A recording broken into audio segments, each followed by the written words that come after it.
अस्सलाम वालेकुम six class. आज हम मैथ्स में यूनिट नंबर 5 स्टार्ट करेंगे। हम अपना फ़र्स्ट टर्म का सिलेबस जो है वो कंप्लीट कर चुके हैं। फ़र्स्ट टर्म में हमने अपने मैथमेटिक्स जो पार्ट है उसमें यूनिट नंबर 4 तक कंप्लीट कर लिया था। तो यूनिट नंबर 5 है हमारा इख्तिसार। Unit number 5 simplification. सिंप्लीफिकेशन क्या है, उसको किस तरह से हमने इन क्वेश्चंस को सॉल्व करना है, कैसे सिंप्लीफाई करना है, उसके लिए हमारे पास क्वेश्चंस में कुछ ब्रैकेट्स होती हैं जिनको हमने सॉल्व करना होता है। तो वो ब्रैकेट्स जो हैं वो किस टाइप की होती हैं, हमारे पास 4 टाइप्स हैं ब्रैकेट्स की। आपने अपनी अपनी बुक्स के ऊपर इनको हाईलाइट करना है। There are 4 types of brackets. First bracket कौन सी है हमारे पास? फर्स्ट हमारे पास है बार। ये लाइन लगी हुई होती है ऊपर, इसको हम बार कहते हैं या मिनिकलम कहते हैं। सेकंड हमारे पास ये राउंड ब्रैकेट है, इसको हम कर्व ब्रैकेट भी कहते हैं और पेरेंथेसिस भी कहते हैं। उसके बाद थर्ड है ये करली ब्रैकेट, जिसे हम ब्रेसिस भी कहते हैं। और फोर्थ है हमारे पास बॉक्स ब्रैकेट, जिसे हम स्क्वायर ब्रैकेट्स भी कहते हैं। तो ये हमारे पास 4 इकसाम हैं ब्रैकेट्स की। इनको आपने अपनी बुक्स के ऊपर हाईलाइट करना है। पहली है बार या मिनिकलम। सेकंड जो है वो हमारे पास छोटी ब्रैकेट, जिसे खमदार ब्रैकेट से हम पेरेंथेसिस कहते हैं। थर्ड है दरमियानी ब्रैकेट, जिसे करली ब्रैकेट से हम ब्रेसिस कहते हैं। फोर्थ है बड़ी ब्रैकेट्स, जिसे बॉक्स ब्रैकेट्स या मुरब्बानुमा ब्रैकेट्स भी कहते हैं। तो ये 4 ब्रैकेट्स हैं, इनके एग्ज़ाम हैं जो हम क्वेश्चंस करेंगे, अभी सिंप्लीफाई करेंगे, उसमें हम इन ब्रैकेट्स को यूज़ करेंगे। और आपने फिर इनको किस तरीके से सॉल्व करना है, उसके लिए हमारे पास कानून है एक, बोर्डमास कानून कहते हैं इसको।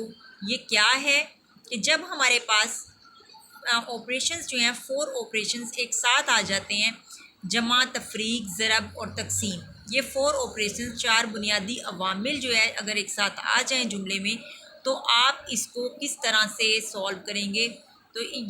तो ऐसा जुमला जिसमें तमाम अवामिल मौजूद हों को मुख्तसर करते हुए हम एक कानून इस्तेमाल करते हैं, जिसे इख्तिसार का कानून कहते हैं। ये आपने डेफिनेशन भी हाईलाइट करनी है कि इख्तिसार का कानून किसे कहते हैं।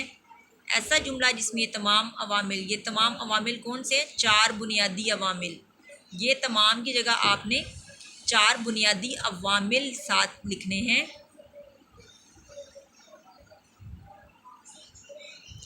मौजूद हों को मुख्तसर करते हुए हम एक कानून इस्तेमाल करते हैं जिसको इख्तिसार का कानून कहते हैं। अब इस कानून के मुताबिक चारों अवामिल जो है उनके ब्रैकेट्स हटाने के बाद किस तरतीब से आपने उनको हल करना है वो लिखा हुआ है। BO, ये बोर्ड मास जो नाम है इसमें BO का मतलब क्या है? Brackets of.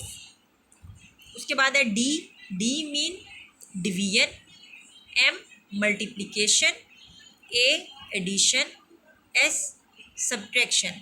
यानी अगर आपके पास ब्रैकेट्स भी लगी हुई हैं तो ब्रैकेट्स के अकॉर्डिंग आपने सबसे पहले जो है वो अपना बार सॉल्व करना होता है। ये जैसे हमने ऊपर अभी किया है, ये पहले सबसे हम बार सॉल्व करते हैं, फिर उसके बाद हम छोटी ब्रैकेट सॉल्व करते हैं, फिर दरमियानी ब्रैकेट, फिर बड़ी ब्रैकेट। और जो हमारे पास ऑपरेशंस होते हैं, अवामिल होते हैं, उनमें हम सबसे पहले डिवीजन का करते हैं, फिर मल्टीप्लिकेशन करते हैं, फिर एडिशन और फिर लास्ट में हम सब्ट्रैक्शन करते हैं। तो इसको हम इख्तिसार का कानून यानी बोर्ड मास का कानून कहते हैं। तो ये है हमारे पास बोर्ड मास रूल। इसमें जो है हमारे पास क्या है, we know that addition, subtraction, multiplication and division are 4 basic operations of mathematics. To simplify an expression which contains all these operations, we use a rule called simplification rule. तो ये हमारे पास simplification rule की जो है वो उसकी भी definition हो सकती है। According to this rule the 4 operations must be performed in the following order but after removing the brackets. तो यहाँ पर हमने जब ब्रैकेट्स को रिमूव करना है तो फिर हमने उसको किस तरीके से सॉल्व करना है ये हमने बताना है। BO ये brackets of, D division, M for multiplication, A for addition, S for subtraction. In short this simplification rule is called the BODMAS rule. इसको हम बोर्ड मास रूल कहते हैं। तो यहाँ पर ये सिंप्लीफिकेशन रूल जो है इसके डेफिनेशन के लिए आप क्या करेंगे, to simplify an expression which contains 4 basic operations we use a rule called simplification rule. तो ये हमारे पास सिंप्लीफिकेशन रूल की है। आगे आपने ये सारे इसके डेफिनेशन में 7 बोर्ड मासूल कंप्लीट यहाँ तक लिखना है।